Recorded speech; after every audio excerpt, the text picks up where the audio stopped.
Most people don't fail with money because they don't earn enough. They fail because they make a few small but costly mistakes early on, if you're just starting your financial journey. These 5 mistakes could cost you thousands of dollars over time, but the good news is, they're easy to fix. Let's get started. The first big mistake beginners make is not knowing where their money goes.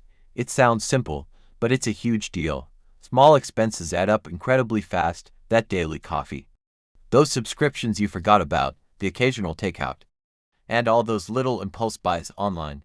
Before you know it, the end of the month arrives, and you're left scratching your head, wondering, where did all my money actually go? It's a frustrating feeling, right? Here's the fix, and it's simpler than you think. Track your expenses for just 30 days. That's it. 1 month. You can use a simple spreadsheet, a notes app on your phone, or a dedicated budgeting app. The goal isn't to judge yourself, it's to gather data. Once you see the actual numbers laid out in front of you, controlling your money becomes so much easier.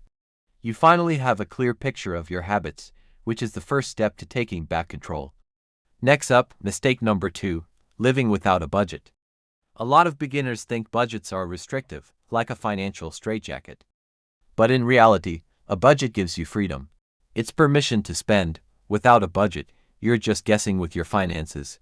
You hope you have enough for bills, hope you have enough for fun, and hope you have something left to save. With a budget, you're in the driver's seat. You are telling your money exactly where to go, instead of wondering where it went. The fix: start simple. Don't overcomplicate it. A great place to start is the 5-0-3-0-2-0 rule. Allocate 50% of your income for your needs, things like rent, utilities, and groceries. Then 30% goes to your wants like dining out, hobbies, and entertainment.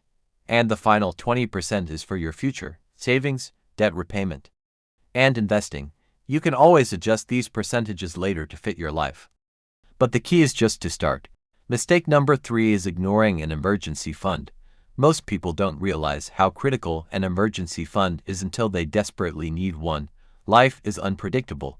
An unexpected medical bill, a major car repair, or a sudden job loss can instantly push you into high-interest debt if you're unprepared. This one event can set you back for years. The fix is to start building your safety net now. Begin with a small, achievable goal. Alright, mistake number 4 is a big one: waiting too long to invest. This is probably one of the costliest mistakes beginners make.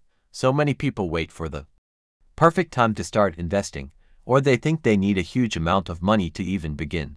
The truth is, time in the market almost always beats timing the market.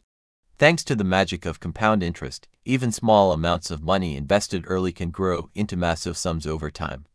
Your money starts making money, and then that money makes more money. The fix is simple: start investing as soon as you possibly can, even if it's just with $50 or $100 a month. Don't get caught up in trying to pick the next hot stock. Instead, focus on long-term, proven strategies. Low-cost index funds or ETFs are fantastic options for beginners because they give you instant diversification across the entire market. The sooner you start, the more time your money has to grow. Finally, mistake number 5, using credit without a plan. Let's be clear, credit cards are not inherently bad. They're a financial tool, but using them incorrectly is a recipe for a disaster. High-interest credit card debt can quietly and relentlessly destroy your financial progress. It's like trying to run a marathon with weights tied to your ankles. It just holds you back. So what's the fix? Treat your credit card like a debit card. Only use it for purchases if you know you can pay off the full balance at the end of every single month. This way, you avoid interest charges entirely and can even earn rewards.